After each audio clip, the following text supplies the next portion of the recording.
Hello everyone, welcome back. So in this video, we are going to study an interesting and very important application of operational amplifier, the square wave generated using op-amp. So this circuit is also called as the op-amp oscillator or an astable multivibrator because it continuously switches between two states without requiring any external input signal. So why this circuit is important? So normally amplifiers require an input signal, right? But here something interesting happens. So the op-amp itself generates a waveform automatically. So this means the circuit produces an oscillation of its own and the output waveform generated is a square wave. So that means it will oscillate between two voltages. So it will oscillate between plus V saturation and minus V saturation. Right. So the application of this square wave generator is like we can use it for clock circuits, then pulse generation for timing applications for digital electronics and waveform generators and switching systems. So it is a very practical circuit in electronics. So the basic idea of operation depends on positive feedback. And number two is charging and discharging of the capacitor. So the op-amp output continuously switches between positive saturation voltage to the negative saturation voltage. Right. So now if we remember the configuration of this op-amp represents the differential amplifier, which is the difference of the voltage V1 and V2. So we're having two voltages V1 and V2 and the difference of which is getting amplified across the output. And what are the values of V1 and V2? That can be determined by the value of R1 and R2. So if we also remember the Smith trigger, then as per the Smith trigger says, which represents a positive feedback, right? So here also we have a positive feedback which is given to the non-inverting terminal, and the value of V1 and V2 are dependent on this ratio. So which will be given by R1 divided by R1 plus R2 multiplied by V saturation. So this represents V1. Then V2 is R1 divided by R1 plus R2 multiplied by minus of V saturation. Okay. So now how does this work for this circuit? So now let's see. So initially, whenever the circuit is just given the supply, that means we are providing the plus VCC and minus VEE. So at that instant, what will happen? So the capacitor is totally discharged or the capacitor is not charged at all. And then we have a offset voltage across the output. So that offset voltage with the ratio of R1 and R2 will generate a small amount of voltage across V1. Okay, so that small amount of voltage across V1 will be, suppose let us consider it is 1 millivolt. Okay, then across V2 the voltage will be 0. With the presence of this, we already know the difference is given by V1 minus V2, which will be provided as a 1 millivolt signal, and it is amplified with a high gain, right? So which will give rise to a saturation voltage, and which will be positive because the input is coming from the non-inverting terminal, right? So as this happens, the output across the output will get plus B saturation. So when we have plus B saturation across the output, so at that time via R, the capacitor will start charging. Okay. So when the capacitor starts charging, so at that instant, what will happen? The value of V2 will start increasing. Okay.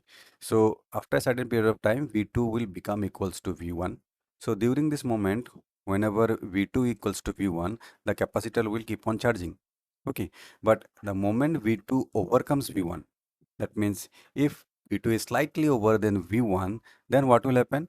We will have the whole value of V2 greater than V1, and this will give us a minus 1 millivolt range, and which will send the output to minus V saturation. That means it will shift from this point to this point, right? And then capacitor will start discharging. So after discharging, when it again comes down to V1, then V1 will start having a higher value, and then at that moment again it will move from minus B saturation to plus B saturation.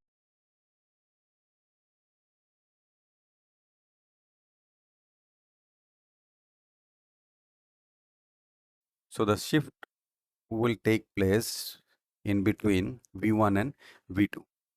So the capacitor will start charging and then discharging.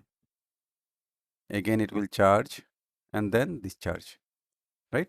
And the cycle will repeat. And we are going to get a square wave output across terminal V0, right? So this is how we get the square wave generator. So now moving into the time period.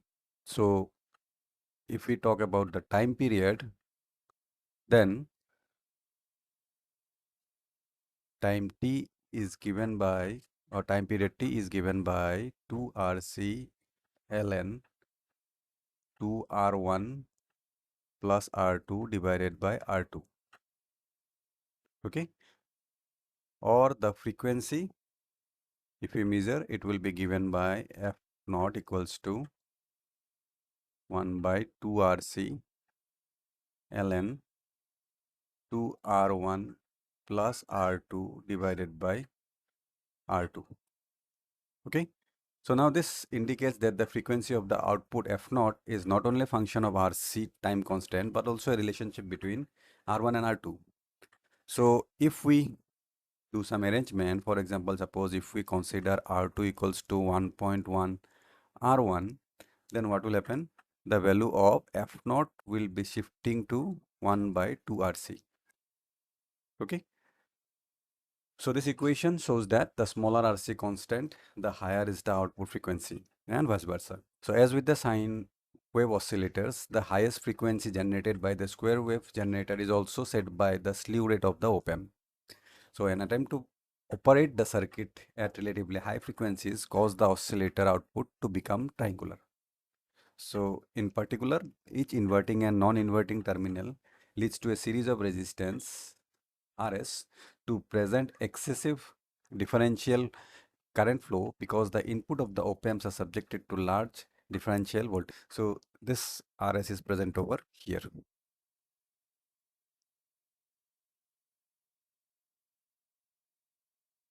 Okay, so I hope you have understood how square wave generator works and how we get the square wave output using an op-amp and without providing any inputs.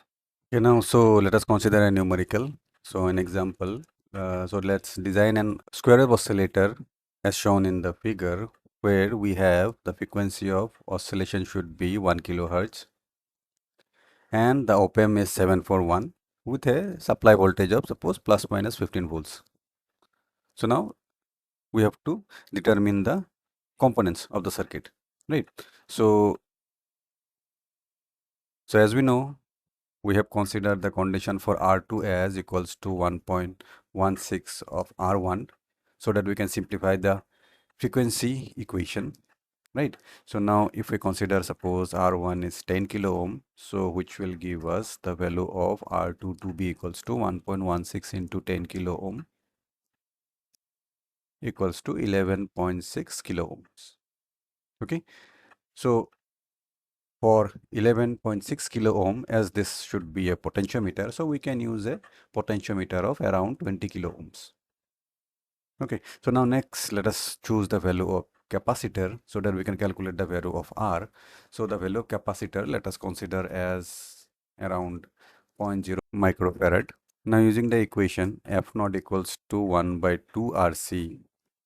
Now the value of R will be equals to 1 by 2 F naught into C, so which is 1 by 2 multiplied by frequency is 1 kilohertz, 1 into 10 to the power 3. Then capacitor is 0.05 microfarad into 10 to the power minus 6. So now solving this, we'll get the value of the resistance equals to around 10 kilo ohm.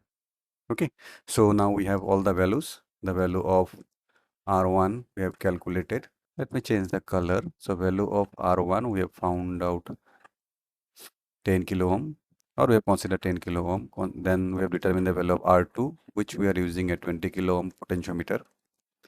Okay, and the value of capacitor we have considered 0.05 microfarad, and the value of R we have found out to be 10 kilo ohm. So this gives the solution to this numerical. Okay, so I hope you have understood how square wave generator works and how we have to handle the numericals, or how we can design the circuitry of a square wave generator if the frequency is given. Okay, so that is all for square wave generators. And if you have any doubt, then please do put in the comments so that we can clarify it in the next class. Thank you for joining. Do like, share, and subscribe to the videos so then you don't miss any content. Keep learning. Thank you.